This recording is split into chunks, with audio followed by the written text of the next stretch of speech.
The stars looked different from the bridge of the New Soul. Captain Lee Dong-woo stood at the large window, watching space bend and twist as their ship moved faster than light.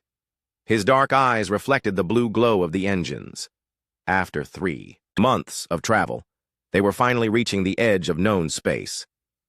"Captain, I'm getting something strange on the sensors," Park So-min called from her station. Her fingers moved quickly over the control panel. The young communications officer had been with the ship since launch, and she never got excited about normal space junk. Lee walked over to her station. "What kind of strange?" "It's big, sir. Really big. And it's definitely not natural." Park pointed at her screen. The display showed a massive structure orbiting around a dead star. The thing was easily the size of a small moon, made of metal and glass that reflected starlight in perfect patterns. "Are you sure it's artificial?" Lee asked. He had seen many weird things in space, but this was different. The structure was too perfect, too organized to be natural. "Yes, sir. The patterns are too regular. And, Captain?" Park paused, checking her readings again. "It's scanning us." Lee felt his heart beat faster. This was what they had hoped for and feared at the same time. Humanity had been alone in the universe for so long. Their fastest ships had visited hundreds of star systems, but they had never found any signs of intelligent life. Until now. "Red. Alert," Lee announced. The bridge lights changed to a soft red glow. "But keep weapons powered down. We're explorers, not warriors." On the other side of the galaxy, inside the massive station, observer Tiknash felt his antenna twitch with excitement. The insect-like alien had been monitoring this sector for over 50 standard cycles, and nothing interesting ever happened. Here, dead stars were boring places, but today was different. "Control, this is Monitor Station 779, Tiknash spoke into his communication device. His voice made clicking sounds that the translator turned into Galactic Standard Language. "I have detected an unknown vessel approaching our position." The reply came back quickly. "Confirmed, observer. Analysis indicates primitive fusion drive technology. Vessel appears to be from an undiscovered species. Follow standard first contact protocols." Tiknash sighed. Another primitive species wanting to join the Galactic Council. He had seen dozens of them over the years. They all followed the same pattern. First, they would be amazed by the Council's technology. Then they would beg to join. Finally, they would spend centuries trying to catch up to the rest of the galaxy. The Council was always polite to new species, but it was usually boring work. Most primitive civilizations had barely figured out fire or farming. Some had basics, tools. A few lucky ones had discovered electricity or simple computers, but they were always thousands of years behind the Council's advanced technology. "Unknown vessel, this is Galactic Council Monitor Station 779. Tiknash transmitted on standard frequencies. "Please identify yourself and state your intentions." On the New Soul, Park's console lit up with incoming signals. "Captain, we're receiving a transmission. The computer is working on translation now." "Put it through," Lee ordered. A strange clicking voice filled the bridge, followed by the ship's computer translating the words. "Unknown vessel, this is Galactic Council Monitor Station 779. Please identify yourself and state your intentions." Lee looked at his crew. Dr. Kim Tae-ho, their science officer, was practically bouncing with excitement. Engineer Choi Min-seo looked worried about their ship's systems. Cultural analyst Yoon Ji-won was already taking notes about the alien language patterns. "Open a channel," Lee said. Park nodded and gave him the signal. "Galactic Council Monitor Station, this is Captain Lee Dong-woo of the Earth ship New Soul. We come in peace, seeking contact with other intelligent species. This is humanity's first journey beyond our local star group." There was a long pause. Then Tiknash's voice came back, sounding more interested now. "Earth ship New Soul, you are invited to dock with Council Station Nexus 7 for formal first contact procedures. Please follow the navigation beacon we are transmitting." Lee smiled. This was really happening. After all the years of wondering if humans were alone, they had finally found someone else. "Dr. Kim, I want you to start recording everything," Lee ordered. "This is going to be the most important day in human history." Kim nodded eagerly. The young scientist had studied alien life theories his whole career, but he had never expected to actually meet any aliens. Already on it, Captain. All sensors are recording. Engineer Choi, how are our systems holding up? Lee asked. All systems. Normal, sir, Choi replied. She was always careful with the ship's technology. Though I'm curious about their docking procedures. Our ship might not be compatible with alien technology. We'll figure it out, Lee said confidently. Yoon, what's your first impression of their communication style? The cultural analyst looked up from her notes. Very formal and polite, Captain. They seem to have standard procedures for meeting new species. That suggests they've done this many times before. As the new soul followed the navigation beacon toward the massive station, Lee felt a mix of excitement and nervousness. Humanity had always dreamed of this moment, but now that it was happening, he wondered what these aliens would think of Earth and its people. The station grew larger as they approached. It was even more impressive up close. Thousands of lights marked docking bays, living areas, and what looked like massive gardens filled with alien plants. Ships of dozens of different designs moved in and out of the docking bays. Some looked like Earth ships, but others were completely alien, long and thin like needles, or round like balloons, or covered in spikes and armor. So many different species, Park whispered in amazement. And they all work together, Kim added. Look at how organized everything is. The navigation beacon led them to a small docking bay near the station's outer ring. Mechanical arms reached out from the station and gently grabbed their ship, pulling it into the bay. A transparent energy barrier sealed the bay entrance, and atmosphere began filling the space around their ship. Atmosphere analysis shows it's safe for humans, Choi reported. Though the oxygen level is a bit low, we should bring breathing masks just in case. Lee nodded. Full first contact team. Dr. Kim, Engineer Choi, Analyst Yoon, and myself. Park, you stay here and maintain communications with Earth. Understood, Captain, Park replied. How long should I wait before reporting back to Earth Command? Give us 12 hours, Lee decided. If something goes wrong, send everything we've recorded so far. The team prepared their equipment. They brought translation devices, recording equipment, cultural gifts from Earth, and basic scientific instruments. Everything was designed to show that humans were peaceful but intelligent. An airlock tunnel extended from the station to their ship. Lee took a deep breath and opened the outer door. This was it. The moment that would change everything for humanity. As they walked through the tunnel, Lee thought about all the people back on Earth who were waiting to hear about this moment. Billions of humans were going about their daily lives, not knowing that their species was about to join a galaxy full of other intelligent beings. The tunnel led to a reception area filled with aliens. Lee tried not to stare, but it was impossible not to be amazed. Some aliens looked almost human, while others were completely different. There were tall, thin beings made of what looked like living crystal, short, furry creatures with 6 legs, and floating gas clouds that somehow held their shape. A tall, insect-like being approached them. Lee recognized the clicking voice from their radio conversation. Welcome to Council Station Nexus 7, Tiknash said through a translation device. I am Observer Tiknash. I will escort you to the council chambers for formal first contact. Procedures. Lee stepped forward and bowed slightly, a gesture of respect from Earth culture. Thank you, Observer Tiknash. We are honored to meet you and your people. As they followed Tiknash through the station's corridors, Lee noticed something strange. The other aliens they passed seemed curious about the humans, but not particularly excited. It was as if meeting new species was just a normal part of their day. He wondered what that meant for humanity's place in this galactic community. The council chamber was bigger than anything Lee had ever seen.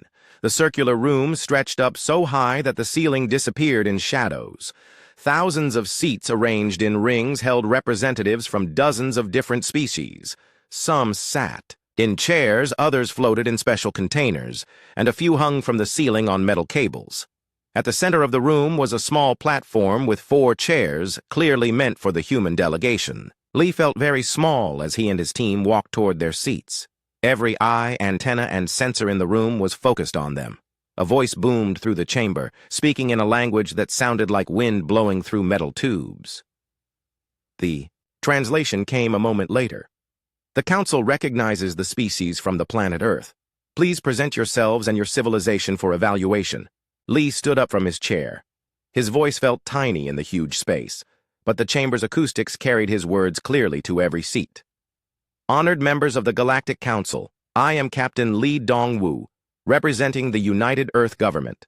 With me are Dr. Kim Tae-ho, our Chief Science Officer, Engineer Choi Min Seo, our Technology Specialist, and Yoon Ji-won, our Cultural Analyst.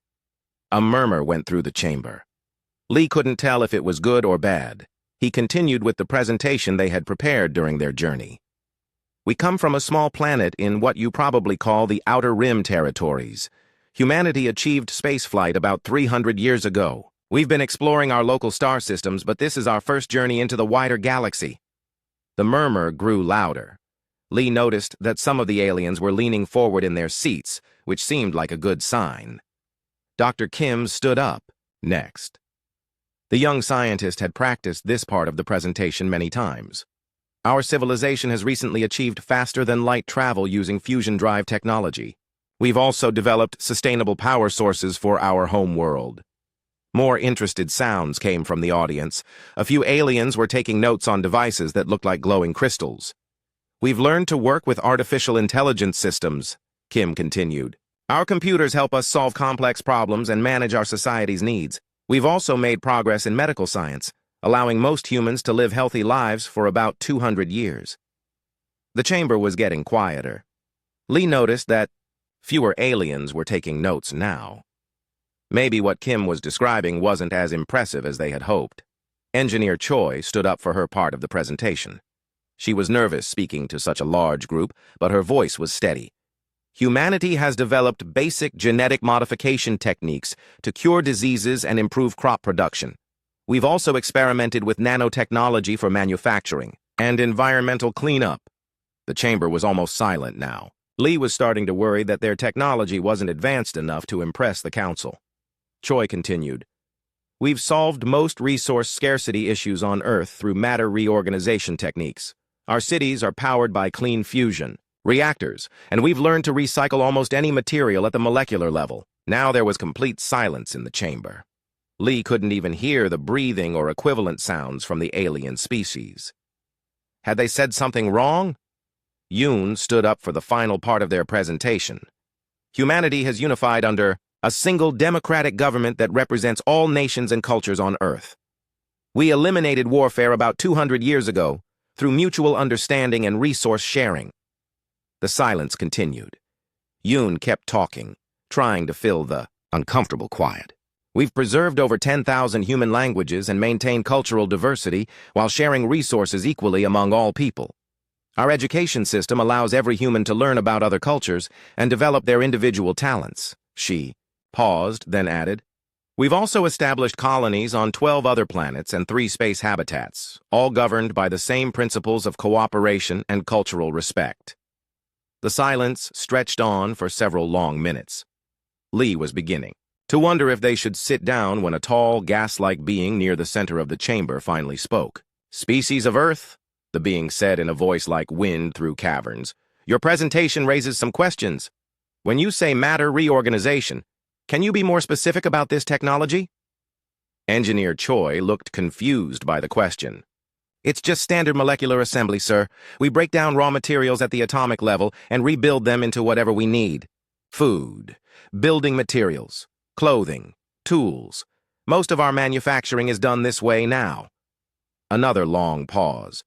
Then a reptilian alien with scales that changed color asked, And this artificial intelligence you mentioned? How advanced are these systems? Dr. Kim answered, Our AI systems are pretty basic, honestly. They help with city management, scientific research, and translation between human languages. They're not truly conscious or anything like that. We're still working on making them smarter. More silence. Lee was definitely getting worried now. Either humanity was way behind galactic standards, or they had somehow offended the council without meaning to. A creature that looked like a walking tree with crystal leaves asked the next question. You mentioned eliminating warfare. How did your species accomplish this? Yoon answered carefully. We developed empathy enhancement technology about 300 years ago. It helps people understand each other's perspectives better. Combined with unlimited resources and fair distribution, there was no reason to fight anymore. The tree being's crystals flickered in what might have been surprise. Empathy enhancement technology? Yes, sir, Yoon replied. It's not mind control or anything invasive like that. It just helps people feel what others are feeling so they can understand different viewpoints. Most humans get the enhancement when they're children, as part of standard education. Lee noticed that many of the aliens were now making urgent, quiet communications with each other. Their translation devices picked up fragments. Impossible. Too advanced. Are they lying? A small, furry alien with 6 arms spoke up. You said you've colonized other planets. How do you transport people and materials across such distances? Oh, that's easy, Dr. Kim replied. We use standard dimensional storage for cargo and consciousness transfer for people. Physical travel takes too long for most purposes. The furry alien's 6 arms all stopped moving at once. Consciousness? Transfer? Kim nodded enthusiastically. Right, we can copy a person's mind and memories into a new body at the destination. The original body goes into stasis until the person decides to return, or they can just keep the new body if they like their new planet better. It's completely safe. The chamber erupted in noise. Dozens of aliens were talking at once in their various languages. The translation system couldn't keep up with all the different conversations. Lee looked at his team in confusion. They had expected their presentation to be impressive, but not to cause this kind of reaction. Had they said something wrong? A being that looked like living metal called for order. When the chamber quieted down, it spoke in a voice like bells ringing. Species of Earth, are you certain about these technologies you describe? Matter reorganization, consciousness transfer, empathy enhancement? Of course, Choi replied. Would you like us to demonstrate something? I brought some basic tools. The metal being's surface rippled with what might have been shock. Demonstrate matter reorganization? Sure, Choi said. She reached into her bag and pulled out a device about the size of a smartphone. This is just a basic emergency kit, but it can show you the principles. She pressed a few buttons on the device. It unfolded like origami, growing larger and more complex until it was the size of a briefcase. Then it started glowing softly. I'm scanning the local atmosphere, Choi explained. The device can reorganize atmospheric gases into food, water, or basic materials. Watch. The device hummed quietly for a few seconds. Then a small panel opened and a cup of clear water emerged, followed by what looked like a sandwich and a piece of cloth. The water is purified from humidity in the air, Choi said. The food is made from carbon, hydrogen, and other elements in the atmosphere. The cloth is just simple carbon fiber, nothing fancy. The chamber was completely silent again. Lee saw that many of the aliens were staring at the small device with what he could only describe as fear. Finally, the gas being who seemed to be in charge spoke again. Species of Earth, the Council requests a recess to discuss your presentation. Please remain in your designated area while we deliberate. As the aliens filed out of the chamber, Lee turned to his team. Did that go well? I can't tell if they're impressed or horrified. Kim shrugged. Maybe they're just not used to our kind of technology. Different species probably develop different solutions to the same problems. Yoon was frowning thoughtfully.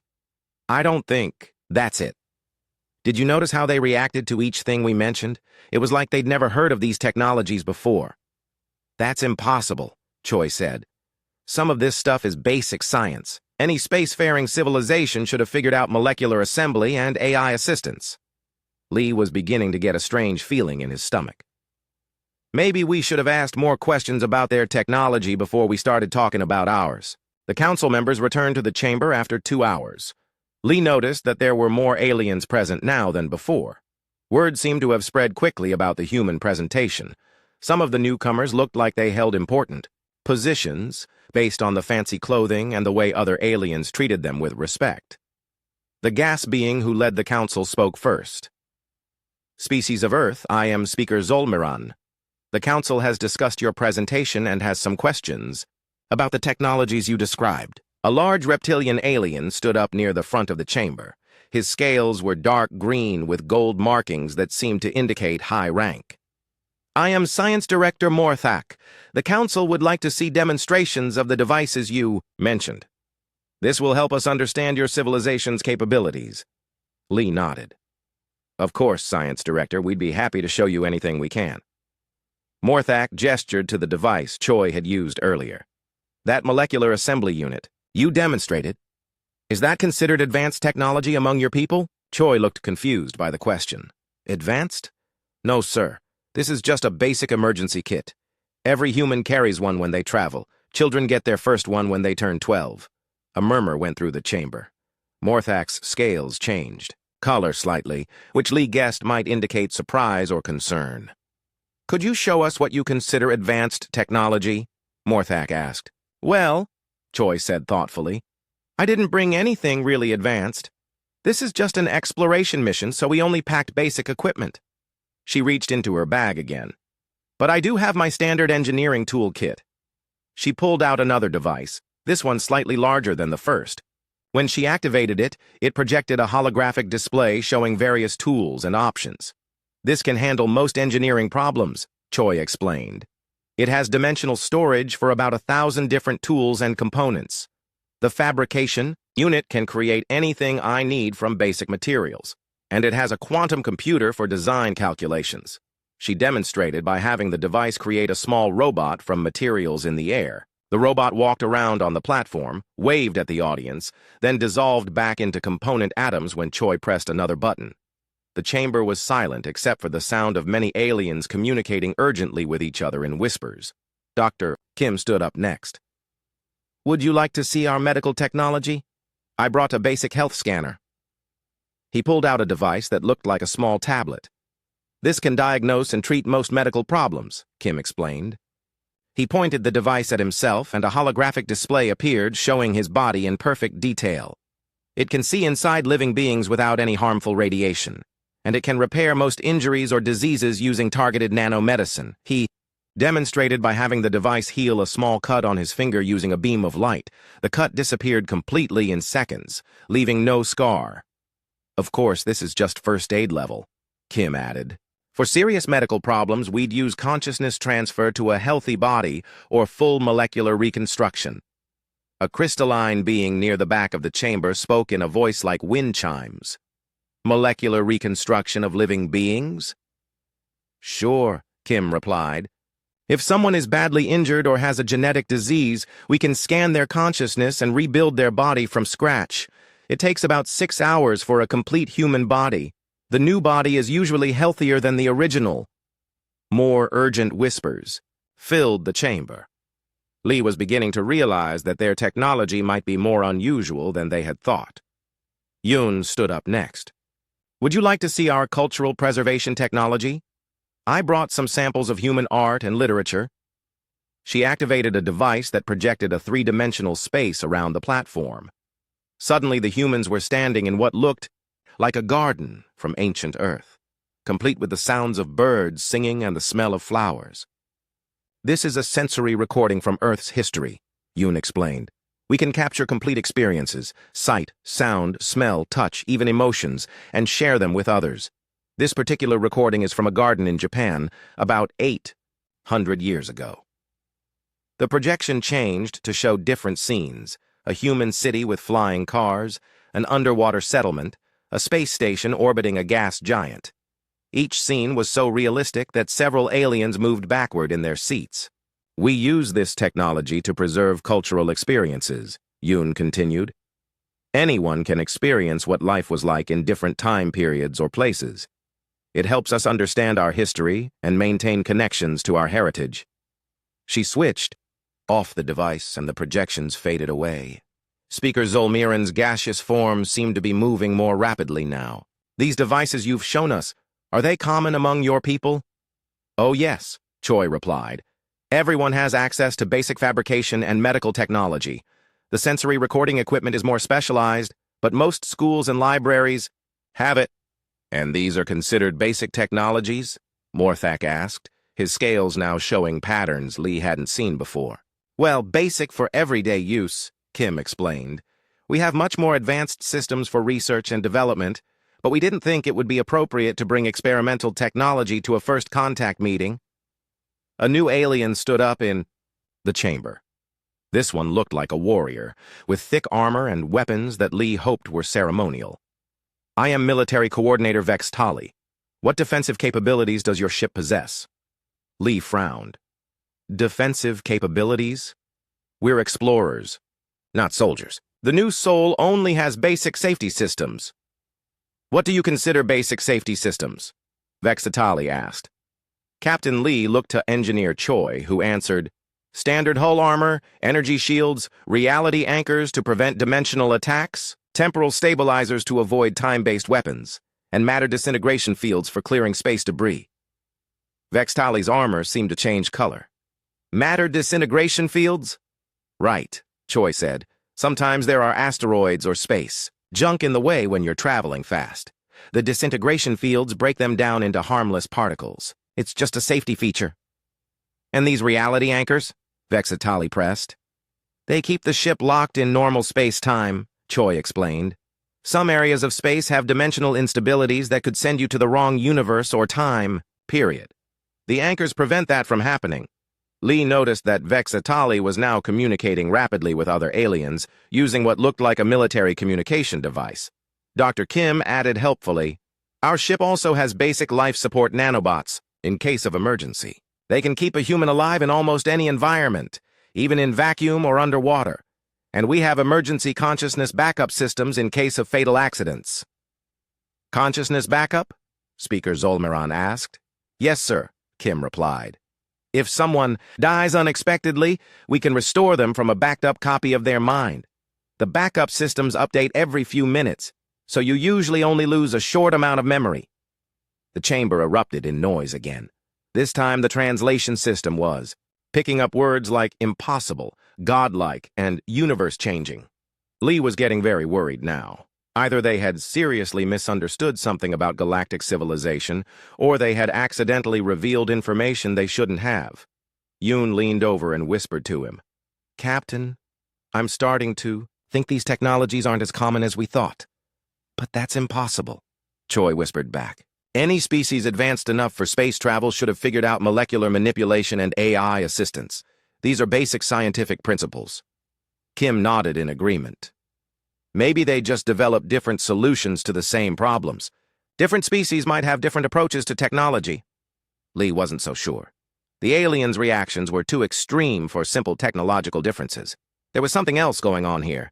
Speaker Zolmiran called for silence in the chamber. When the noise died down, he spoke again. Species of Earth, the Council requires additional time to process this information. You will be escorted to guest quarters while we continue our deliberations. As they gathered their equipment, Lee noticed that many of the aliens were staring at the humans with expressions he couldn't interpret. Some looked amazed, others looked worried, and a few looked downright frightened. Captain, Yoon said quietly as they followed their escort out of the chamber, I think we might have made a bigger impression than we intended. Lee nodded grimly. The question is whether that's good or bad for humanity. The guest quarters were comfortable but strange. The furniture seemed designed for multiple different body types, with chairs that could adjust their shape and tables that could change height. Lee and his team sat together in the main room trying to make sense of what had happened in the council chamber. I keep thinking about their reactions, Yoon said, reviewing her notes. They weren't just surprised by our technology. They seemed shocked, almost frightened. Kim nodded. And the questions they asked were so basic, like they'd never heard of molecular assembly before. That's what bothers me, Choi added. How can you build spaceships without understanding how to manipulate matter at the molecular level? How do you even make the materials for a hull strong enough for space travel? Lee was staring out the window at the alien ships in the docking bay. Now that he looked more carefully, he could see that they were much simpler than he had first thought. The hulls looked like basic metal alloys, and the engines seemed to use simple chemical or nuclear propulsion. Maybe, he said slowly, we're the advanced ones. The others looked at him in surprise. Think about it, Lee continued. We've been assuming that any spacefaring civilization would be at least as advanced as us. But what if that's not true? What if most species develop space travel before they figure out the technologies we consider basic? Meanwhile, in the Council's emergency meeting chamber, Speaker Zolmiran was trying to maintain order as dozens of alien representatives talked at once. The meeting had been going on for 3 hours, and they were no closer to understanding what to do about the humans. Order, Zolmiran called. his gaseous form glowing brighter to get attention. Science Director Morthak has the floor. The reptilian scientist stood up, his scales showing the stress patterns that indicated deep concern. Fellow council members, I have consulted with our best technological experts. The conclusion is disturbing. He activated a holographic display showing human technology alongside council equivalents. Every device the humans demonstrated represents technology that is centuries or millennia beyond our current capabilities. A crystalline being interrupted. Surely you exaggerate, Science Director. They are clearly a primitive species seeking membership. No, Morthak replied firmly. Their basic emergency kit contains technology that could revolutionize our entire civilization.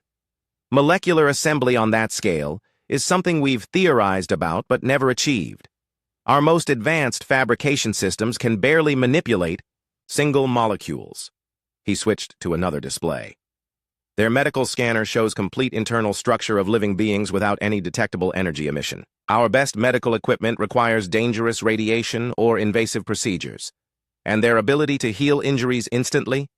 We have nothing comparable. Observer Tick Nash raised one of his antenna arms. What about their claims of consciousness? Transfer and backup systems? If true, Morthak said, they have essentially solved death itself. Our longest-lived species reaches perhaps 800 standard years. The humans describe technology that makes them effectively immortal. A warrior species representative spoke up. And their ship's defensive systems? According to our scans, Morthak replied, their basic safety equipment includes energy shields stronger than our most powerful warship defenses. These reality anchors they mentioned, we don't even understand what that means. Military Coordinator Vex Tali stood up, his armor clicking as he moved. I've been analyzing their ship since they arrived. The hull material is unknown to our science. The energy readings we're detecting are impossible according to our physics. And that's their exploration vessel, not a military ship. The chamber fell silent as the implications sank in. Speaker Zolmiran finally spoke. Are you saying that these humans, who present themselves as newcomers seeking to join our council, are actually more advanced than our entire galactic civilization? That appears to be the case, Morthak confirmed. And based on their behavior, they don't seem to realize it. A small, furry alien with multiple arms spoke up. How is that possible? How could they develop such advanced technology without contact with other species? Perhaps, said a tree-like being with crystal leaves. The question we should be asking is, why are they here? If they possess such advanced technology, why seek membership in our council? Observer Tick Nash clicked his mandibles, nervously. They said this was their first journey beyond their local star systems. Maybe they genuinely don't know about galactic civilization standards. Or maybe, Vexitali said darkly, this is some kind of test. Perhaps they're evaluating us, not the other way around. Back in the guest quarters, the human team was coming to similar conclusions through a different path. I've been thinking about the ships we saw, Dr. Kim said. They all use external fuel tanks and chemical propulsion. That's incredibly inefficient compared to our fusion drives. And did you notice the atmosphere in the docking bay? Choi added. They had to pump in a gas mixture for us to breathe. Our ships just generate atmosphere from available materials. Yoon was looking through her cultural notes. The way they organize this meeting with formal presentations and demonstrations, it's like they have a standard process for evaluating primitive species. But we're not primitive, Lee said. Are we? Kim laughed nervously.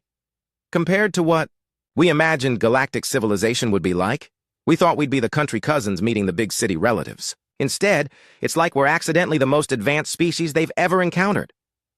That can't be right, Choi protested. There must be species out there more advanced than us. The galaxy is huge. Maybe, Lee said thoughtfully. Or maybe most species follow a different development path. Maybe they achieve space travel and then stop advancing, or advance much more slowly than humans did. But why would that happen? Yoon asked. Lee thought about human history. Competition. Humans developed technology so quickly because we were competing with each other for thousands of years. War, economic rivalry, survival pressure, it all drove rapid innovation. Maybe most alien species are more peaceful, so they don't have the same pressure to advance. Or maybe, Kim suggested, we had some advantage they didn't. Earth's environment, human biology, something that made us develop differently. Their conversation was interrupted by a chime at the door. Observer Tiknash entered, looking nervous. "Species of Earth," he said formally. "The Council has completed its deliberations. You are requested to return to the chamber." As they walked back through the station corridors, Lee noticed that other aliens stopped what they were doing to stare at the humans. Word had definitely spread about their presentation. "Observer Tiknash," Lee said carefully, "may I ask you a question?" "Of course," the insectoid alien replied. "In your experience, how advanced are most species when they first contact the Council?" Tiknash's antenna twitched. "Most species have developed basic space travel, simple computers, and nuclear power. Some have primitive genetic modification or artificial intelligence. Why do you ask?" Lee exchanged glances with his team. "Just curious about normal procedures." "The humans are not normal," Tiknash admitted. "In 50 years of first contact work, I have never encountered a species with your level of technological development." "Is that good or bad?" Yoon asked. Tiknash stopped walking and looked at them with his compound eyes. "That, I believe, is what the Council is trying to decide." When they reached the Council chamber, Lee saw that even more aliens were present now. The chamber was completely full, with some species attending via holographic projection from distant worlds. Speaker Zolmiran was waiting for them at the center platform. "Species of Earth, the Council has reached a conclusion about your status." Lee felt his heart beating faster. This could determine humanity's future in the galaxy. "However," Zolmiran continued, "before we announce our decision, we have one final question."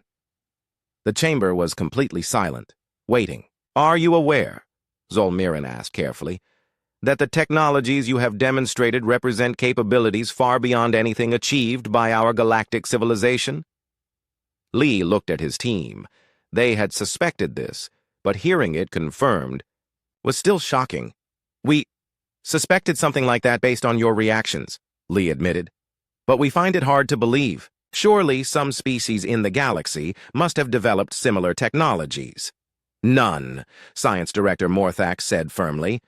"In the 12,000 years of recorded galactic history, no species has achieved reliable molecular assembly, consciousness transfer, or the other technologies you describe as commonplace."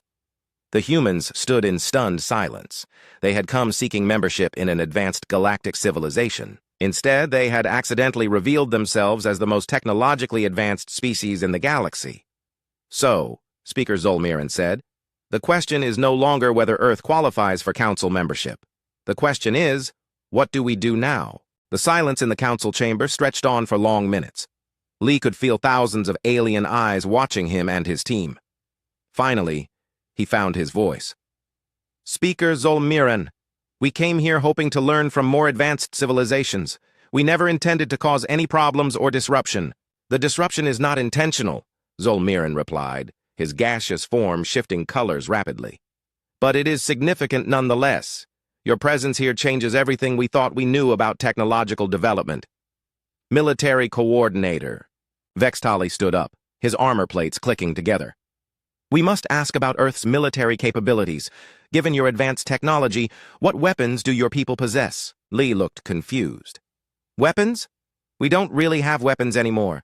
Humanity eliminated warfare about 200 years ago." "Eliminated warfare?"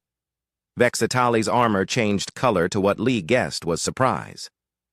"How does a species eliminate warfare?" "Well," Lee said slowly, "when everyone has access to unlimited resources and technology solves most problems, there's not much to fight about.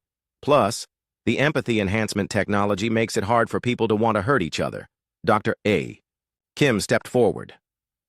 "We disbanded our military forces when we achieved global peace. It seemed like a waste of resources to maintain armies when there was no one to fight." Vextali's armor was now cycling through several different colors. "No military forces at all?" "None," Lee confirmed. "Our exploration ships have defensive systems for protection against space hazards, but they're not designed for combat." Engineer Choi added, "The new Sol has reality anchors, temporal stabilizers, and matter disintegration fields, but those are just safety equipment. We use them to protect against natural dangers like dimensional storms or unstable space-time. Crystalline, being near the front of the chamber, spoke in chiming tones. You mentioned these reality anchors before. What exactly do? They keep our ship locked in normal space-time, Choi explained. Sometimes you encounter areas where space-time is unstable. Without anchors, you might slip into a parallel dimension or get sent backward in time. The anchors prevent that. More. Urgent whispers filled the chamber. Lee was beginning to realize that they were describing technology that seemed like magic to these aliens. Science Director Morthak asked the next question. Your ship's energy systems, how are they powered? Standard. Fusion reactors, Kim replied. We convert matter directly to energy using controlled fusion reactions. The ship can run for about 50 years without refueling. And what do you use for fuel? Anything, really, Kim said. The reactors can fuse any atomic elements. We usually just collect hydrogen from space as we travel. There's plenty of it. Between the stars. Morthak's scales showed the stress patterns again. You can convert any matter to energy? Sure, Kim said, not understanding why this was surprising. It's basic physics. E equals mc squared, right? Any matter can be converted to energy if you have the right equipment. A tree-like being with crystal leaves asked, What about your population control? How does your species manage resources with unlimited energy? Yoon answered this one. We don't really need population control. Earth's population stabilized at about 12 billion people naturally. Most humans choose to have only 1 or 2 children because they want to focus on personal development and cultural activities. 12 billion people on one planet? The Biao tree being asked. Oh no, Yoon laughed. Only about 3 billion still live on Earth. The rest are spread across 12 other planets and various space habitats. Some humans prefer planetary life, others like space stations or asteroid colonies. You've colonized 12 planets? Speaker Zolmiran asked. Well, colonize might be too strong a word, Yoon replied. We've established permanent settlements on 12 planets. Most of them were uninhabitable when we arrived, so we had to do some terraforming first. Terraforming? Several aliens asked at once. Kim nodded enthusiastically. Right. Atmospheric modification, climate control, introducing Earth species, that kind of thing. It usually takes about 50 years to make a planet fully habitable for humans. The chamber erupted in noise again. Lee noticed that some aliens were leaving their seats and making urgent communications to others outside the chamber. A small, furry alien with 6 arms called out, How do you transport people between these planets? Consciousness transfer is the most common method, Dr. Kim replied. We scan someone's mind and personality at the origin point, then create a new body for them at the destination. It's much faster than physical travel. What happens to the original body? The alien asked. Usually it goes into stasis until the person decides whether to return or stay at the new location, Kim explained. Some people like to keep bodies on multiple planets so they can visit different places easily. Observer Tiknash spoke up from his position near the chamber entrance. This consciousness transfer technology, is it safe? Completely safe, Kim assured him. We've been using it for over a century. The only risk is if someone's consciousness is damaged during transfer, but that almost never happens. And even if it does, we keep backup copies of everyone's mind updated every few hours. Backup copies? Tiknash's antennae were twitching rapidly. Sure, Kim said, in case of accidents or unexpected death. If someone dies, we can restore them from their most recent backup. They usually only lose a few hours of memories. The chamber was getting louder and more chaotic. Lee could see groups of aliens having heated discussions in their own languages. The translation system was picking up fragments. Impossible, godlike, universe-changing. What do we do? Speaker Zolmiran called for order, but it took several minutes for the noise to die down. Species of Earth, Zolmiran said when he could be heard again. You describe technologies that seem to solve the fundamental problems that have limited galactic civilization for millennia. Unlimited energy, unlimited resources, elimination of death, faster than light consciousness transfer, terraforming of planets. I guess so, Lee said uncertainly. Though we don't think of them as solving fundamental problems, they're just tools that make life easier. What do your people do with all this technology? Asked a floating jellyfish-like creature. How do humans spend their time when survival is not a concern? Yoon smiled. People pursue whatever interests them. Art, science, exploration, relationships, sports, philosophy. Some humans spend decades mastering musical instruments or studying ancient history. Others focus on pushing the boundaries of science or exploring new planets. And everyone has access to these opportunities? The jellyfish asked. Of course, Yoon replied. The basic technologies are available to everyone. Food, shelter, medical, care, education, transportation, they're all freely available. People contribute to society based on their interests and abilities, not because they have to survive. How long do humans typically live? Science Director Morthak asked. Well, biologically, we could live forever with consciousness transfer and body replacement, Kim said. But most people choose to die naturally after about 500 to 800 years. They say it gives life meaning to have an ending. Choose to die? Several aliens asked in shock. Right, Kim explained. When someone feels they've experienced enough life, they can choose to stop using life extension technology. It's considered a natural and respected decision. Lee was watching the aliens' reactions and growing more concerned. Their technology wasn't just advanced. It was apparently far beyond anything these species had ever imagined possible. Speaker Zolmiran, Lee said carefully, I'm beginning to understand that humanity's development has been unusual. We don't want to cause problems for the galactic community. Perhaps we should return to Earth and reconsider our approach to contact. No, Zolmiran said quickly. That would solve nothing. Your species exists, your technology exists, and now we know about it. We cannot pretend this knowledge does not exist. Military Coordinator Vextali stood up again. The question is, what are Earth's intentions toward the rest of the galaxy? Lee looked at his team, then back at the assembled aliens. We came here, seeking friendship and knowledge exchange. We hope to learn from other species and share what we could offer. Our intentions haven't changed. But surely you realize, Vexitali pressed, that your technology gives you enormous power over other species. You could dominate the entire galaxy if you chose to. Why would we want to do that? Lee asked, genuinely confused. We have everything we need. We're not interested in controlling other people. All species say that, Vextali replied. But power corrupts. History shows that advanced species eventually exploit less advanced ones. Lee shook his head. That might have been true for humans in the past, but not anymore. The empathy enhancement technology makes it very difficult for humans to harm others. We literally feel the pain we would cause. He paused, thinking about how to explain this. Besides, what would we gain from dominating other species? We have unlimited resources, unlimited energy, and unlimited space to expand. There's nothing the galaxy could give us that we can't create ourselves. The chamber fell silent again as the aliens considered this.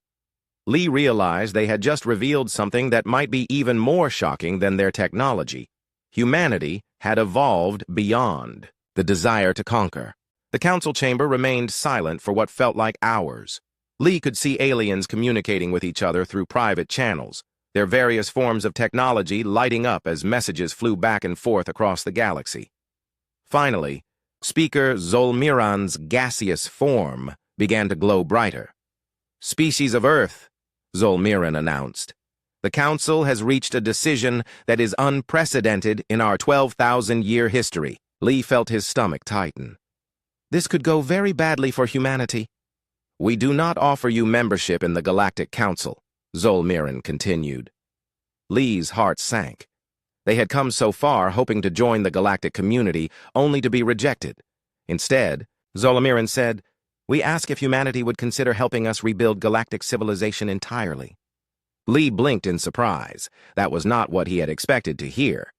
Science Director Morthak stood up to explain. Your technologies could solve problems that have limited galactic development for millennia.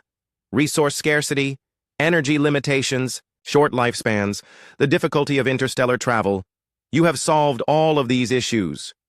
But we don't want to force our way of life on anyone, Lee said quickly.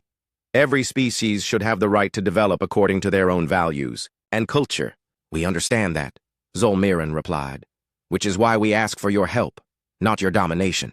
Could humanity assist other species in achieving post-scarcity societies while preserving their unique cultures? Dr. Kim stepped forward eagerly.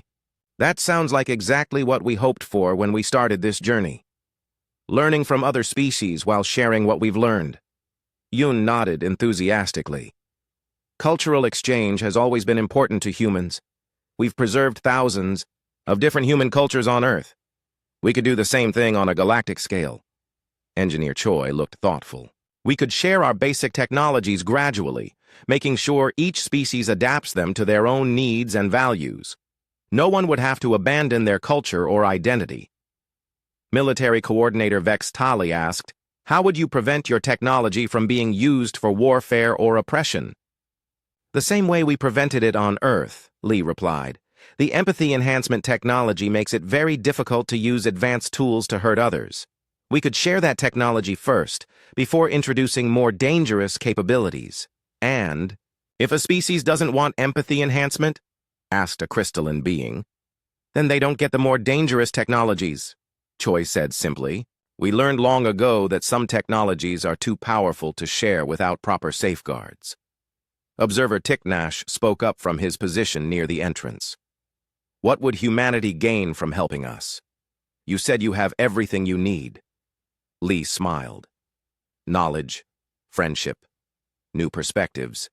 Every species we've met today thinks differently than humans do. That's incredibly valuable to us. We want to learn how different minds approach problems and create art and understand the universe." Kim nodded enthusiastically. "Imagine what we could discover by combining human technology with alien ways of thinking. We might solve problems we didn't even know existed."